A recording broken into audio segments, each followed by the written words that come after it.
ಆತ್ಮೀಯರೇ ನಮಸ್ಕಾರ. ನಾನು ನಿಮ್ಮ ಆತ್ಮೀಯ ಸುನಿಲ್ ಗೋಲಾ, ಬೃಂದಾವನ ಕ್ಲಾಸಸ್ ಇಂದ ತಮ್ಮೆಲ್ಲರಿಗೂ ಉತ್ತಮವಾಗಿರ್ತಕ್ಕಂಥ ಮಾಹಿತಿ, ಕರ್ನಾಟಕದ ಸಂಕ್ಷಿಪ್ತ ಪರಿಚಯ ನಿಮಗೆ ಮಾಡಿಕೊಡಲಿದ್ದೇನೆ. ರಾಜ್ಯ ಉದಯವಾಗಿದ್ದು 1956 ನವೆಂಬರ್ 1ರಂದು. ನೆಕ್ಸ್ಟ್ ಕರ್ನಾಟಕವೆಂಬ ನಾಮಕರಣವಾಗಿದ್ದು 1973 ನವೆಂಬರ್ 1ರಂದು. ನಾಡಗೀತೆ ಜೈ ಭಾರತ ಜನನೀಯ ತನುಜಾತೆ. ಕರ್ನಾಟಕದ ಒಟ್ಟು ವಿಸ್ತೀರ್ಣ 1,91,791 ಚದುರ ಕಿಲೋಮೀಟರ್. ನೆಕ್ಸ್ಟ್ ಪ್ರಸ್ತುತ ಕರ್ನಾಟಕದ ರಾಜ್ಯಪಾಲರು ಥಾವರ್ ಚಂದ್ ಗೆಹ್ಲೋಟ್, ಪ್ರಸ್ತುತ ಕರ್ನಾಟಕದ ಮುಖ್ಯಮಂತ್ರಿಗಳು ಸಿದ್ದರಾಮಯ್ಯನವರು. ಕರ್ನಾಟಕದ ಲಾಂಛನ ಗಂಡಬೇರುಂಡ, ರಾಜಧಾನಿ ಬೆಂಗಳೂರು, ಅಧಿಕೃತ ಭಾಷೆ ಕನ್ನಡ. ಒಟ್ಟು ತಾಲೂಕುಗಳ ಸಂಖ್ಯೆ 238, ಒಟ್ಟು ಜಿಲ್ಲೆಗಳ ಸಂಖ್ಯೆ 31. ನೃತ್ಯ ಕರ್ನಾಟಕದ್ದು ಯಕ್ಷಗಾನ. ಶಾಸನಸಭೆ ದ್ವಿಸದನವಾಗಿದೆ. ಗ್ರಾಮಗಳು 29,340 ಗ್ರಾಮಗಳು. ನಗರ ಮತ್ತು ಪಟ್ಟಣಗಳು 347, ಹೋಬಳಿಗಳು 747, ಕಂದಾಯ ವಿಭಾಗಗಳು 4, ಉಪ ವಿಭಾಗಗಳು 52, ಜಿಲ್ಲಾ ಪಂಚಾಯಿತಿಗಳು 30, ಗ್ರಾಮ ಪಂಚಾಯಿತಿಗಳು 6,022, ತಾಲೂಕು ಪಂಚಾಯಿತಿಗಳು 238. ಒಟ್ಟು ಕರ್ನಾಟಕದ ಜನಸಂಖ್ಯೆ 6,11,30,704.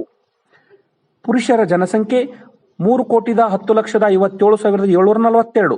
ಮಹಿಳೆಯರ ಸಂಖ್ಯೆ 3,72,962. ಒಟ್ಟು ಜನಸಾಂದ್ರತೆ 319 ಪ್ರತಿ ಚದುರ ಕಿಲೋಮೀಟರ್. ಒಟ್ಟು ಸಾಕ್ಷರತೆ 75.36. ಪುರುಷರ ಸಾಕ್ಷರತೆ 82.85. ಮಹಿಳೆಯರ ಸಾಕ್ಷರತೆ 68.13. ಚಿಟ್ಟೆ ಸದರ್ನ್ ಬರ್ಡ್ ವಿಂಗ್. ಭಾರತದಲ್ಲಿ ರಾಜ್ಯದ ಸ್ಥಾನ 6ನೇ ಸ್ಥಾನ ವಿಸ್ತೀರ್ಣದಲ್ಲಿ ಆಗಿದೆ. ಭಾರತ ಜನಸಂಖ್ಯೆಯಲ್ಲಿ ಕರ್ನಾಟಕ 8ನೇ ಸ್ಥಾನವಾಗಿದೆ. ಪಶ್ಚಿಮಕ್ಕೆ ಅರಬ್ಬಿ ಸಮುದ್ರವಿದೆ, ಉತ್ತರಕ್ಕೆ ಮಹಾರಾಷ್ಟ್ರವಿದೆ, ಪೂರ್ವಕ್ಕೆ ಆಂಧ್ರ ಪ್ರದೇಶವಿದೆ, ನೈಋತ್ಯಕ್ಕೆ ಕೇರಳವಿದೆ, ವಾಯುವ್ಯಕ್ಕೆ ಗೋವಾ ಇದೆ, ಈಶಾನ್ಯಕ್ಕೆ ತೆಲಂಗಾಣ ಇದೆ, ದಕ್ಷಿಣಕ್ಕೆ ಆಗ್ನೇಯ ಇದೆ, ದಕ್ಷಿಣ ಆಗ್ನೇಯಕ್ಕೆ ತಮಿಳುನಾಡು ಇದೆ.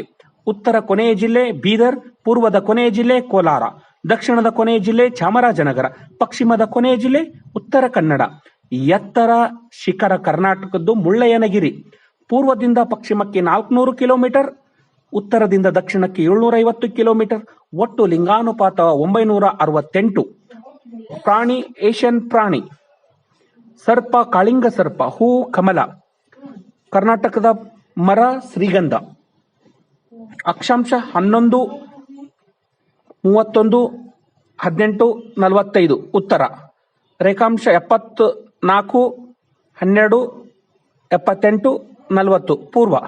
ವಿಧಾನಸಭಾ ಸ್ಥಾನಗಳ ಸಂಖ್ಯೆ 224. ವಿಧಾನ ಪರಿಷತ್ ಸ್ಥಾನಗಳ ಸಂಖ್ಯೆ 75. ದೊಡ್ಡ ಜಿಲ್ಲೆ ವಿಸ್ತೀರ್ಣದಲ್ಲಿ ಬೆಳಗಾವಿ, ಚಿಕ್ಕ ಜಿಲ್ಲೆ ವಿಸ್ತೀರ್ಣದಲ್ಲಿ ಬೆಂಗಳೂರು ನಗರ. ಸಮುದ್ರ ಮಟ್ಟದಿಂದ 450ರಿಂದ 950 ಮೀಟರ್ ಎತ್ತರ. ಪಕ್ಷಿ ನೀಲಕಂಠ. Indian rural. ಥ್ಯಾಂಕ್ ಯು ಎಲ್ಲರಿಗೂ. ಮುಂದಿನ ಒಂದು ಸಂಕ್ಷಿಪ್ತ ವಿವರಣೆ ವಿಜಯಪುರ ಜಿಲ್ಲೆಯಿಂದ ಪ್ರಾರಂಭವಾಗುತ್ತೆ. ಎಲ್ಲರಿಗೂ ತುಂಬು ಹೃದಯದ ಧನ್ಯವಾದಗಳು. ಆಲಿಸಿದ್ದಕ್ಕಾಗಿ ಎಲ್ಲರಿಗೂ ಶೇರ್ ಮಾಡಿ ತುಂಬು ಹೃದಯ